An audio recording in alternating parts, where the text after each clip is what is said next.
እንኳን ለብርሃነ ትንሣኤው አደረሳችሁ። እግዚአብሔር ይመስገን ለዚህ ያደረሰን። ምድር ላይ ወገኖቻችን በብዙ ችግርና መከራ ውስጥ እንዳሉ ይሰማኛል። እውነት ለመናገር ደስተኛ አይደለሁም። ደስተኛ ያልሆንኩበት ምክንያት ደግሞ የሚጨነቅ ህዝብ አለኝ። አንጀቴን የሚበላኝ የሚያንገበግበኝ ዛሬ ኖርኩ ዛሬ ሞትኩ ብሎ ስጋት ውስጥ ያለ ወገን አለኝ። መከራ ውስጥ ያለ ወገን አለኝ። ሕክምና ያጣ ወገን አለኝ።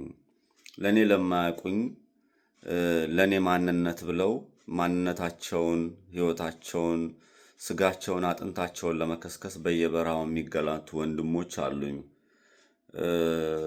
ደስታዬ ሙሉ ያልሆነው ቤተሰቦቻቸውን በትነው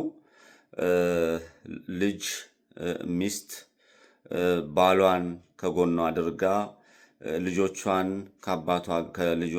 ከአባታቸው ጋር ማሳደግ ትፈልጋለች። ልጆቿን ሰብስባ በደስታ ማሳለፍ ትፈልጋለች።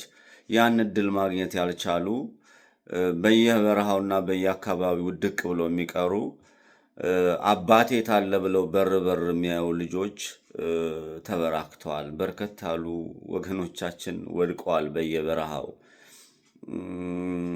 ሁሉም እድልና ጣፋንታው ነው። ቢሆንም ግን ይሆን ተብሎ በማንነታችን ሊያጠፉን ዘራችሁን እናጠፋለን ነቅላለን ብለው በመከራ ራስን ለመታደግ የመጣ ጦርነት ስለሆነ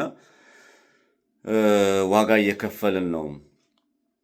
ይሄ አይደለም ዋጋ መክፈሉ ሳይሆን በዚህ ላይ ደግሞ ሌላ ትርፍ ለማግኘትና በወገኖቻችን ላይ ለመሸቀጥ ይሄ ሁሉ መከራና ስቃይ ያለ መግባባት በመካከላችን ሲፈጠር ሳይ ሰላም እንዳይመጣ ወይም ደግሞ እውነት አሸንፎ ወደ ላይ እንዳይወጣ ለእውነት እንቅፋት የሚሆኑ ሰዎች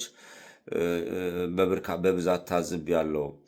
ከዛ አንጻር የዛ ህዝብ መከራና ስቃይ የሚቀንስበት ያ ህዝብ ከዛ ችግር የሚወጣበት ደስታችን ሙሉ ሆኖ በያለንበት በልተንም ጠጥተንም የምናሳልፍበት ጊዜ እንዲመጣ ለዛ ህዝብ እግዚአብሔር ትንሣኤውን ያቀርብለት ነው። አንዳንዴ የሰው ልጅ አቅሙን ይታገላል። የእግዚአብሔር እርዳታ ከሌለበት አንዲትም እርምጃ ወደፊት መራመድ አይቻልም።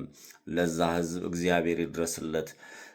እኛም ያቅማችንን ለማድረግ ተዘጋጅተናል። የእግዚአብሔር ኃይል እገዛ ከሌለበት ዋጋ የለውም። በዚህ ትንሣኤውን እንዳሳየን የህዝባችንም ትንሣኤ ያሳይልን። ሃይማኖታችን ይጠብቅልን። ሀገራችን ይጠብቅልን። ጭቁናንን፣ የቆሰሉትን፣ የሞቱትን ወገኖቻችን ዘመዶቻቸውን ያጽናናልን። የሞቱትን ነፍስ ይማርልን።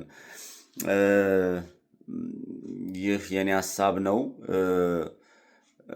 መከራ ውስጥ ያሉ የዕለት ጉርስ የማያገኙ አባቶቻቸው ቤተሰቦቻቸው በደህና ኑሮ ላይ የነበሩ ዛሬ ወደታች ያሽቆለቆሉ ሀገር እንደ ሀገር ወደታች የዘቀጠችበት ጊዜ ስለሆነ ሁላችንም በቻልነው አቅም ማድረግ ያለብንን መርዳት ያለብንን ማገዝ ያለብንን በሙሉ አድርገን በዓሉን ሁሉም ሰው ሳይጎልበት ደስተኛ ሆኖ እንዲያሳልፍ እንድታረጉ ጥሬን አስተላልፋለሁ። በዓሉ የሰላም፣ የጤና፣ የደስታ ንጹሃን ነፃ የሚሆኑበት ትንሣኤ የምናይበት ይሁን። አመሰግናለሁ።